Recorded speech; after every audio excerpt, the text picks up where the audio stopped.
네, 일본 전범 기업들의 강제징용 해법안이 오늘 발표됐습니다. 일본 기업 대신 정부 산하재단이 민간 기여로 재원을 마련해 대신 지급하겠다는 게 핵심인데요. 네, 자세한 내용 외교부 취재기자 연결해서 알아보고 이후에 국회도 연결해서 여야 반응도 살펴보겠습니다. 네, 먼저 외교부 연결해 보겠습니다. 신현정 기자. 네, 외교부에 나와 있습니다. 네, 오늘 정부가 발표한 해법안 내용 전해주시죠. 네, 외교부는 행정안전부 산하 지원재단이 피해자들에게 배상금을 지급하는 해법안을 공식 발표했습니다.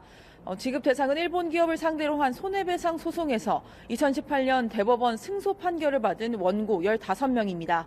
정부는 소송이 진행 중인 피해자도 승소 판결이 확정되는 대로 판결금과 지연이자를 지급할 예정입니다.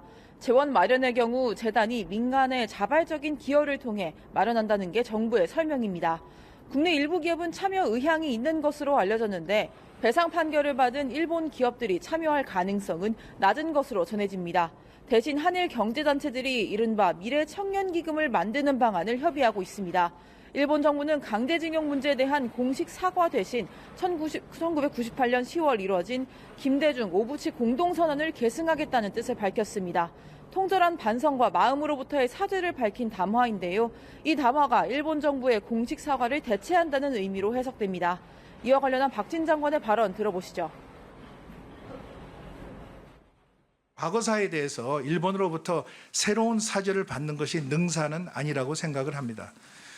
일본이 기존에 공식적으로 표명한 그 반성과 사죄의 그 담화를 일관되고 또 충실하게 이행하는 것이 더 중요하다고 생각을 하고 있습니다.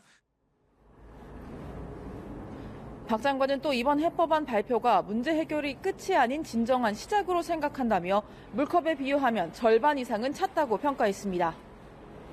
네, 그렇군요. 신 기자, 이번 발표 이후에 후속 조치는 어떻게 이뤄지는지, 또 피해자들은 어떤 반응을 보이고 있는지도 좀 전해주시죠. 네, 우선 이번 해법안을 정부가 피해자와 유족들에게 설명하는 절차가 시작될 것으로 보입니다. 배상금을 대신 지급할 재단의 재원 마련도 관건인데요. 대법원에서 배상 판결을 받은 피해자들에게 지급되어야 할 판결금과 지연이자는 약 40억 원 규모인 것으로 알려졌습니다. 정부는 민간 기업들에게 접촉해 본 적이 없다면서도 앞으로 어떤 방식으로 자발적 기여를 받을지 고민하겠다는 입장입니다. 피해자 지원 단체들은 외교부 청사 앞에서 항의 집회를 열었습니다. 일본 정부의 사과와 피고 기업의 배상 책임을 한국 정부가 면책시켜줬다는 겁니다. 미쓰비시 중공업 나고야 공장에 강제 동원됐던 양금덕 할머니는 정부안에 반대한다고 밝혔습니다. 직접 들어보시겠습니다. 그렇게 해서는 사죄라고 볼 수가 없지요. 잘못한 사람 따로 있는데 절대 그렇게 해서는 안 된다고 봅니다.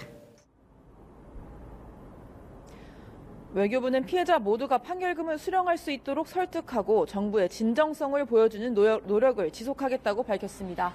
지금까지 외교부에서 연합뉴스TV 신현정입니다.